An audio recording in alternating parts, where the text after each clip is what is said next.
Today, we're going to take a look at future oil and gas exploration leasing plans in the Osage County area using unconventional drilling like hydraulic fracturing.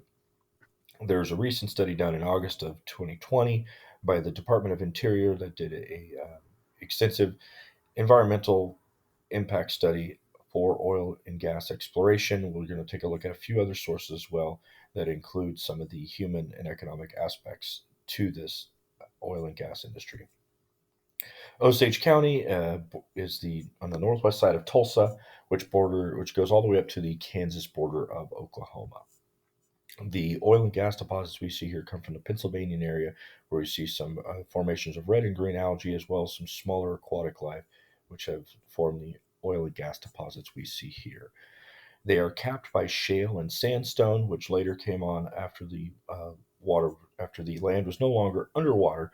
This type of rock is very difficult to mine when it comes to conventional drilling methods, which is why hydraulic fracturing is what is needed for the area. The Osage Nation has picked up this land after the Civil War, particularly for cattle farming instead of growing crops for agriculture. Later on, they found that there was oil and gas deposits, which brought in certain industries, which have been there for about 100 years now. The soil has been affected for the last 100 years by gas recovery.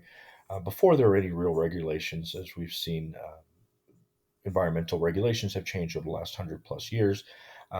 There were we were concerned about brine pools, saltation of the soil, as well as dying trees. The Arkansas River borders this area, which is very important because the Arkansas River is a part of the Mississippi watershed, the largest watershed in North America, and a concern of shallower disposal wells instead of the deeper disposal wells that have been used in the past in this area can lead to seepage or other forms of contamination. And we worry about things like erosion as well due to construction in the area, ending up in the Mississippi River, which can carry things all the way down as far south as the Gulf of Mexico.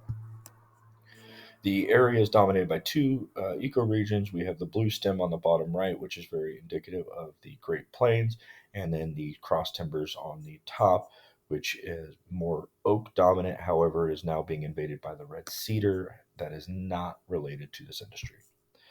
The aquatic life in the area is intolerant to poor water quality, so again, we're concerned about certain erosion and raising of temperatures and total dissolved salts or solids in this water due to the nature of hydraulic fracturing.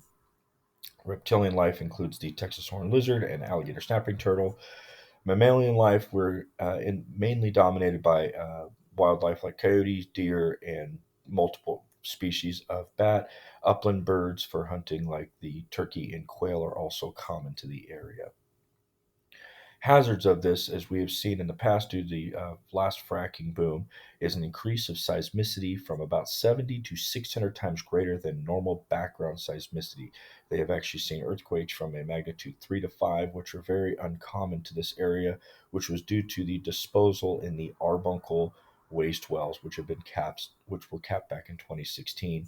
There are other deeper wells, however, using shallower wells, they found that there is less seismicity, but there are different concerns as far as contamination or cross contamination of aquifers at this point. Some other hazards are chemicals used in fracking are known to cause irritant to the eyes, nose, and lungs to those who live in the immediate area. Some of the chemicals are even known carcinogens.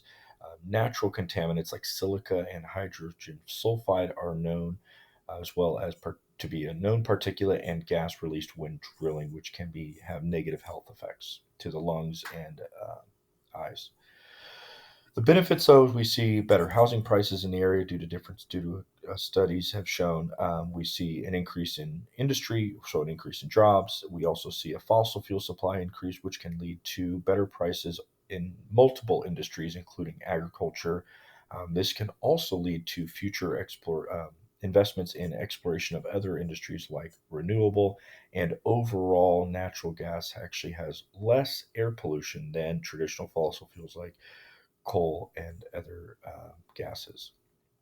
In the future, we should be worried about water usage and the increases of disposal wells and no longer using the Arbuncle well, and the fact that only 25% of royalties gained return to the state. These are some of